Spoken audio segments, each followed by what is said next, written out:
नमस्कार। Economics Awadh classes YouTube channel पे आपका स्वागत है। पब्लिक फाइनेंस के अंतर्गत आज की क्लास में हम लोग कराघात एवं करापात के बारे में अध्ययन करेंगे।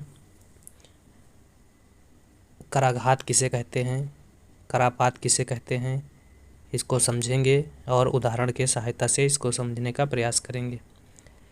जब सरकार कोई कर लगाती है तो कर का क्या होता है, संपूर्ण मौद्रिक भार उसी व्यक्ति पर नहीं पड़ता है। जिस पर सरकार कर लगाती है तो उसका संपूर्ण मौद्रिक भार उसी व्यक्ति पर नहीं पड़ता है जिसके ऊपर कर लगाया जाता है, या कह सकते हैं जिसके ऊपर कर के भुगतान का दायित्व होता है उसके ऊपर सरकार द्वारा लगाए गए कर का संपूर्ण मौद्रिक भार नहीं पड़ता। कुछ ऐसी स्थितियां आ सकती हैं जिसमें कर के मौद्रिक भार को पूर्णतः या अंशतः किसी दूसरे पर टाला जा सकता है।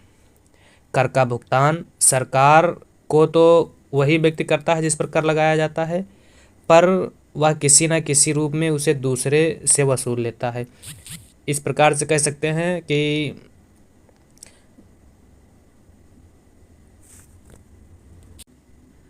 कर का अंतिम भार जो है किसी दूसरे व्यक्ति पर पड़ता है तथा प्रारंभिक भार किसी दूसरे व्यक्ति पर पड़ता है।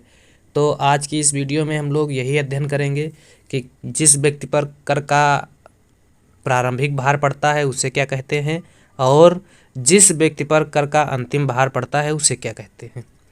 तो कराघात या इम्पैक्ट किसे कहते हैं या कराघात किसे कहते हैं। तो कराघात तात्कालिक या मौद्रिक बोझ है जो उस व्यक्ति के ऊपर पड़ता है जिस पर लगाया जाता है। मतलब कराघात कर का प्रारंभिक मौद्रिक मूल्य होता है। वह व्यक्ति जिस पर सरकार कर लगाती है तथा जो सरकार को कर का भुगतान करता है वही कराघात सहन करता है या उसे ही कराघात कहा जाता है। मतलब जिस व्यक्ति पर सरकार कर लगाए और वही व्यक्ति सरकार को कर वहन करे तो ऐसे कर को क्या कहते हैं, कराघात कहते हैं। Doctor RN. भार्गव के अनुसार कराघात किसी कर का तात्कालिक परिणाम है तथा यह उसके ऊपर पड़ता है जो इसका प्रथम भुगतान करने वाला होता है। तो सिंपल है, कराघात क्या है, कर का प्रारंभिक मौद्रिक मूल्य कराघात कहलाता है। इसको एक एग्जाम्पल की सहायता से समझते हैं। माना सरकार ने क्या किया, 20,000 रुपये के मूल्य के चाय पर 2,000 रुपये का उत्पाद कर लगा दिया और 2,000 रुपये की वसूली चाय के उत्पादन से की। तो इससे क्या हुआ, इससे चाय के उत्पादन से जो 2,000 रुपये प्राप्त हुए इसे कराघात कहते हैं। सिंपल है, चाय के उत्पादन पर जो कर लगाया गया उसे क्या कहा गया, कराघात। मतलब चाय का उत्पादन जो है प्रारंभिक रूप है उत्पादन का, और प्रारंभिक रूप पर जब कोई कर लगता है तो उसे कराघात कहते हैं। अभी हम लोग पीछे जाने हैं इस बारे में। तो इस प्रकार से कहा जा सकता है कि उत्पादन पर लगने वाला कर क्या है, कराघात है।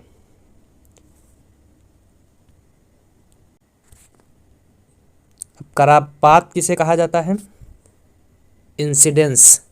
तो कर का अंतिम मौद्रिक मूल्य, करापात उसके ऊपर होता है जो अंततः कर के मौद्रिक भार को वहन करता है।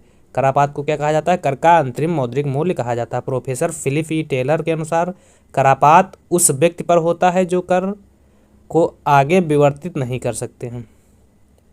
मतलब अंतिम कर का अंतिम मौद्रिक मूल्य क्या कहलाता है, करापात कहलाता है, और कर का प्रारंभिक मौद्रिक मूल्य क्या कहलाता है, कराघात कहलाता है।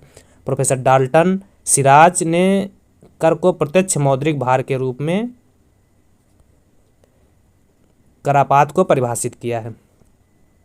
अब इसे भी एग्जाम्पल से समझ लेते हैं।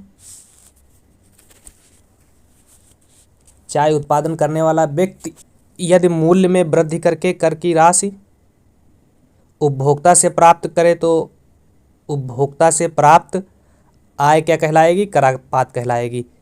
चाय उत्पादन करने वाले व्यक्ति ने कर का क्या कर दिया, कर का कर दिया विवर्तन। तो इस प्रकार से कर किधर चला गया, उत्पादक से विवर्तित होकर उपभोक्ता पर चला गया। और उपभोक्ता क्या है, अंतिम खरीदने वाला अंतिम खरीददाता होता है या खरीदने वाला होता है। इसलिए अंतिम मौद्रिक मूल्य पर लगने वाले कर को क्या कहा गया, करापात कहा गया। तो उपभोक्ता से प्राप्त करें तो उपभोक्ता से प्राप्त आय को क्या कहते हैं, करापात कहा जाता है। करापात उपभोक्ता पर लगने से वस्तु के मूल्य में वृद्धि होती है, जिससे क्या होता है, जिसके कारण उपभोक्ता को महंगी वस्तु का सामना करना पड़ता है और उपभोक्ता को वस्तु खरीदने के लिए ज़्यादा से ज़्यादा मूल्य चुकाना पड़ता है। तो कराघात चाय के उत्पादन पर एवं करापात उपभोक्ता पर पड़ता है। तो उत्पादक कर का प्रारंभिक मौद्रिक भार एवं उपभोक्ता कर का अंतिम मौद्रिक भार वहन करता है। तो प्रारंभिक मौद्रिक भार जिस व्यक्ति पर पड़ता है या जहाँ पड़ता है उसे कराघात कहा जाता है और अंतिम मौद्रिक भार जिस व्यक्ति पर पड़ता है उसे करापात कहा जाता है। अब करापात एवं करभार, करापात एवं करभार, तो करापात एवं करभार दोनों भिन्न भिन्न हैं, समान नहीं हैं। करभार करापात की अपेक्षा व्यापक है। करापात में केवल अंतिम मौद्रिक भार का अध्ययन किया जाता है, जबकि करभार में अंतरिम तथा मौद्रिक एवं अमौद्रिक दोनों प्रभावों का अध्ययन किया जाता है। तो कराभार और करापात दोनों में भिन्नता है। करापात में सिर्फ मौद्रिक भार का अध्ययन किया जाता है, जबकि करभार में मौद्रिक एवं अमौद्रिक दोनों प्रभावों का अध्ययन किया जाता है।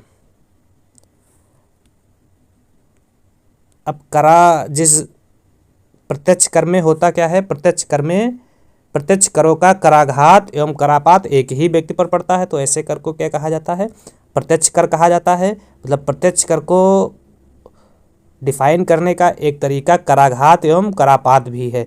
जिस व्यक्ति पर कराघात एवं या कह सकते हैं जिन करों का कराघात एवं करापात एक ही व्यक्ति पर पड़ता है उसे क्या कहते हैं, प्रत्यक्ष कर कहते हैं। और जिन करों का कराघात एवं करापात अलग अलग व्यक्तियों पर पड़ता है उसे क्या कहते हैं, अप्रत्यक्ष कर कहा जाता है। अब करापात के संबंध में दो दृष्टिकोण हैं। पहला दृष्टिकोण प्राचीन अर्थशास्त्रियों का दृष्टिकोण है, जिसमें सेलिगमैन एवं डाल्टन जैसे अर्थशास्त्री शामिल है। इन्होंने करापात का प्राचीन दृष्टिकोण कर भार के अंतिम वहन से संबंधित किया है। और दूसरा करापात का आधुनिक दृष्टिकोण जिसे मस्ग्रेव द्वारा दिया गया था।